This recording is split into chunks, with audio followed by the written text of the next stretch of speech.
దీనిలో భాగంగా డ్రగ్స్ అందరికీ ఐడియా ఉంది. సిగరెట్, ఆల్కహాల్, గంజాయి, కొకైన్, బ్రౌన్ షుగర్ ఇలాంటివి. ఇవి తీసుకోవడం వల్ల మనం ఫిజికల్గా, హెల్త్ పరంగా, ఫైనాన్షియల్గా అన్ని రకాలుగా మనకు నష్టం ఉంటుంది. మీరందరూ కూడా భాగస్వామ్యం కావాలని కోరుకుంటున్నాను. ఈ అవకాశాన్ని ఇచ్చినందుకు థ్యాంక్ యూ సో మచ్. చూస్తున్నాం కదా వేటి SMS న్యూస్ అవన్నీ. సో అదండి, డ్రగ్స్ అంటే ఒకప్పుడు హైదరాబాద్లోనే ఉన్నాయి, బాగా డబ్బులున్న వాళ్ళ దగ్గర ఉన్నాయి అనే ఒక ఫీలింగ్ ఉండేది. కానీ ఈ మధ్యలో ఒక లాస్ట్ 3-4 ఇయర్స్ నుండి ఏమైందంటే డ్రగ్స్ అనేది మన గుమ్మం దాకా వచ్చాయి. మరీ ముఖ్యంగా ఇది రూరల్ ఏరియా కాబట్టి కల్లాడ కానీ, ఈ వైరా కానీ, కొనిజర్ల ఈ ఏరియాస్లో గంజాయి అనేది లభ్యమవుతుంది. అందరూ అని చెప్పను కానీ మెల్లమెల్లగా యూత్ అనే వాళ్ళు గంజాయికి అలవాటు పడుతున్నారు. ఓకేనా? సో డ్రగ్స్ అంటే ఈ ప్రాంతం వరకు, ఈ సభ వరకు గంజాయిగా మనం పరిగణించాలి. అది ఎట్లా స్టార్ట్ అవుతుందంటే, అమ్మలు మీరు వినాలి, ఎందుకంటే మీ ఇంట్లో పిల్లలు ఉంటారు, కొంతమందికి మనవాళ్ళు, అక్క పిల్లలు, చెల్ల పిల్లలు, వీళ్ళందరూ ఉంటారు. మా పిల్లలంతా మంచోళ్ళు అనే ఫీలింగ్లు ఉంటారు. మీ పెంపకం మీద మీకు కాన్ఫిడెన్స్ ఏదో, కానీ మా పిల్లలంతా మంచోళ్ళు అనే ఫీలింగ్ ఉంటారు మీరు. మీ పిల్లలు మంచోళ్ళే కావచ్చు, కానీ మీ పిల్లల స్నేహితులు మంచోళ్ళు కాకపోవచ్చు, చెప్పలేం కదా. అది స్లోగా ఏంటంటే బీర్ నుంచి స్టార్ట్ అవుతుంది. ఇంటర్మీడియట్ పిల్లలు, 10th పిల్లలు మెల్లగా బీర్ తాగుదాం, తర్వాత సిగరెట్. అక్కడ నుంచి ఏమవుతుందంటే సిగరెట్లో టొబాకో ఉంటుంది, తెలుసు కదా. సిగరెట్లో ఉండే పొగాకు తీసేసి దాంట్లో గంజాయి కూడా ఆకులాగానే ఉంటుంది. చూసిన ఎవరన్నా? ఎంతమంది చూసిన గంజాయి?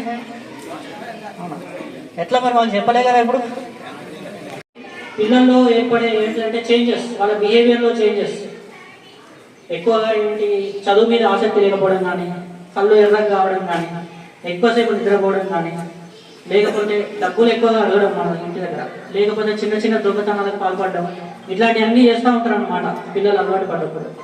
సో వాళ్ళ మీద ఒక కన్నేసి ఉంచాలి. మనకే ఏదైనా హాని కలిగించవచ్చు. వాళ్ళు అంతా సమాజానికి హాని కలిగించే వ్యక్తులు కాబట్టి ఇంటి పక్కన వాళ్ళైనా, తెలిసిన వాళ్ళైనా, మన పిల్లలైనా వెంటనే ఒకవేళ అట్లాంటి అలవాటుకి ఏదైనా ఉందని చెప్తే ఎక్సైజ్ వారి దగ్గర కానీ, పోలీస్ వారి దగ్గరికి కానీ రావచ్చు. మీరు కాస్త కేసు కడతారేమో అనేది అట్లాంటిది ఏం లేదు. ఎవరైతే విక్టిమ్స్ ఉంటారో వాళ్ళని విక్టిమ్స్గానే పరిగణిస్తాం. పరిగణించి సెంటర్స్ ఉంటాయి, ఆ సెంటర్స్కి పంపించడం జరుగుతుంది. కాబట్టి మీరు అట్లాంటివి ఏమన్నా ఉంటే వెంటనే ఎక్సైజ్ పోలీసుల వారికి కానీ, పోలీస్ 08కు మీరు కాల్ చేసి ఒకవేళ మీకున్న సమస్యను చెప్తే వాళ్ళే వచ్చి మీకు కౌన్సిలింగ్ కూడా జాయిన్ చేయడం కానీ జరుగుతుంది. ఒకవేళ మీరు నేను చెప్పేదంతా విని ఈ చెవితో వదిలిపెడితే ఏమవుతుంది? పెట్టండి. వాళ్ళు తినే చాక్లెట్ ఏంటి, లేకపోతే తాగే అలవాటు ఏంటి, ఎటు తిరుగుతున్నారు, ఎక్కడ సావాసాలు చేస్తున్నారని కూడా కొంచెం గమనించి ఈ మత్తు పదార్థాలు అనేవి మన సమాజంలో లేకుండా అందరం కలిసికట్టుగా వాటి మీద పోరాడదామని ఈ అవకాశం ఇచ్చిన మీ అందరికీ ప్రత్యేకంగా ధన్యవాదాలు తెలియజేస్తున్నాను. టైటిల్స్ వస్తున్నాయి కదా. సో ఇవన్నీ మన కాలనీలో, మన ఏరియాలో, మన ఇళ్ళలో జరిగే ప్రమాదం కూడా ఉంది. ఇప్పుడిప్పుడే స్టార్ట్ అవుతుంది కాబట్టి దీన్ని మొగ్గలోనే తెంచేసే బాధ్యత మన అందరి మీద ఉన్నది. వెనకాల కూర్చున్న వాళ్ళైనా, మీరైనా కానీ. మీ 9th, 10th స్టూడెంట్స్ ఉన్నారా మీ దగ్గర ఎవరైనా? మీరు. సో మీ ఫ్రెండ్స్ మీద కూడా ఒక కన్నేసి ఉంచండి. మీ ఫ్రెండ్స్లో ఏమన్నా చేంజెస్ ఉంటే వెంటనే మీ ప్రిన్సిపల్ ఉన్నా, మీకు ఎట్లాంటి అనుమానాలు ఉంటే వాళ్ళ పేరెంట్స్కి కానీ, ప్రిన్సిపల్ సార్కి కానీ చెప్పి వెంటనే దీన్ని మొగ్గలోనే తుంచేయాలి. లేకపోతే చాలా ప్రమాదకరమయ్యే ఛాన్స్ ఉంటుంది. ఈ కరోనా కన్నా డేంజర్ లేదు, ఎవరు బానిస అయిందో ఎవరు కాలేదో చెప్పలేదు. కాబట్టి మీ అందరి సహకారం కూడా కావాలి. ఈ కమ్యూనిటీ పార్టిసిపేషన్తోనే మనం ఈ మహమ్మారిని తరిమి కొట్టగలం. కాబట్టి మీ అందరినీ చేతులు జోడించి సవినయంగా నేను కోరుకునేది ఒకటే, మీరు అవగాహన పెంచుకోండి. బంతి మొక్క ఉంటుంది, గంజాయి మొక్క ఉంటుంది, తులసి మొక్క ఉంటుంది. 3 మొక్కలేనండి, 3 మొక్కలే. ఇక్కడున్న ఈ గ్రామం నుంచి వచ్చిన పెద్దలందరికీ అనుభవమే, కానీ చిన్నపిల్లలకు కూడా తెలవాలి, మీడియా వాళ్ళకు కూడా తెలవాలి, మనందరికీ తెలవాలి. సమాజంలో 3 మొక్కలు ఉన్నాయి. బంతి పూల మొక్క ఉంది, గంజాయి మొక్క ఉంది, తులసి మొక్క ఉంది. ఈ 3 మొక్కల యొక్క పవిత్రతను మీరు అంచనా వేయండి. క్వాలిటీ, ఇందులో ఏది పవిత్రం, ఏది అపవిత్రం.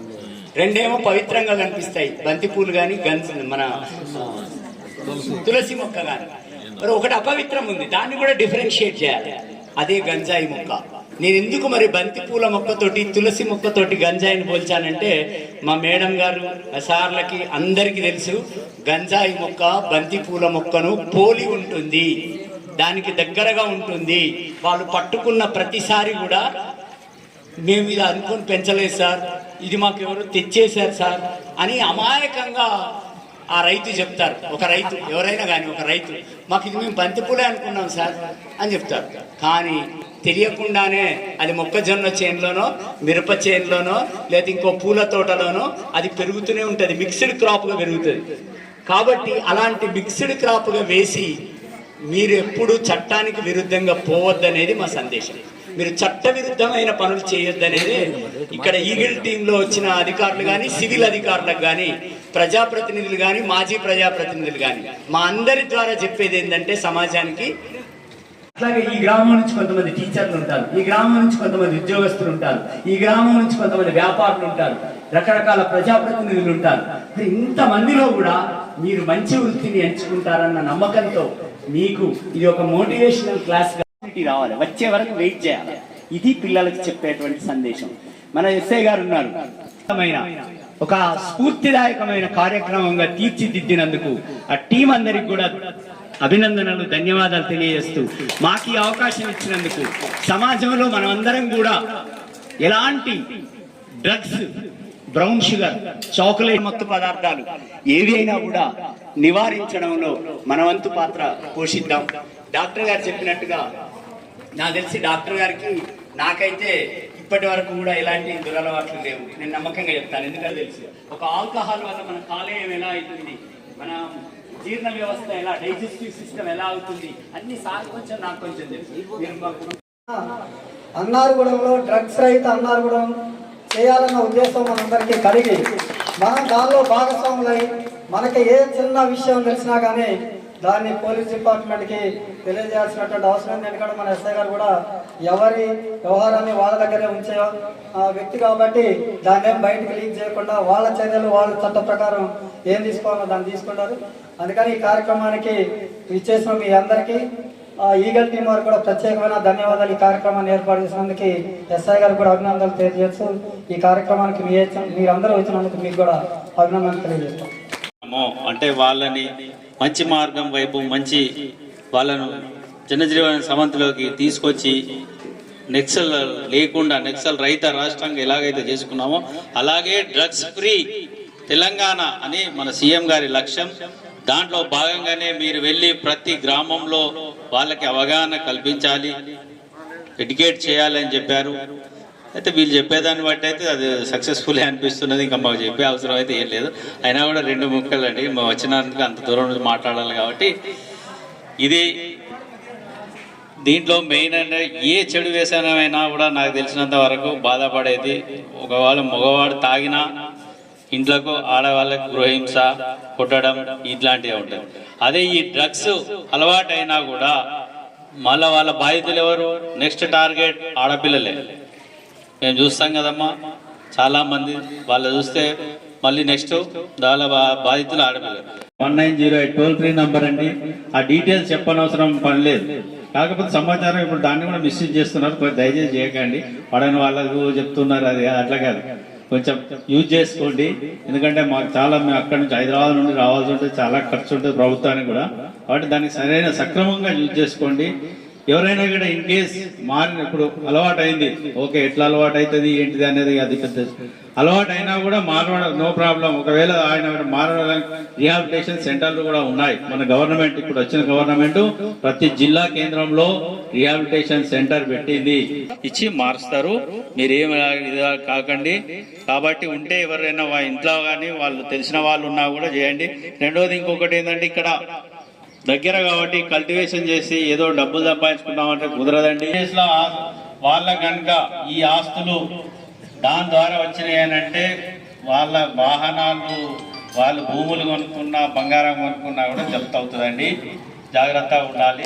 ఇచ్చిన మా లోకల్ ఎస్ఐ గారు ఇంత బాగా ప్రోగ్రామ్ అరేంజ్ చేసినందుకు ధన్యవాదాలు. Thank you.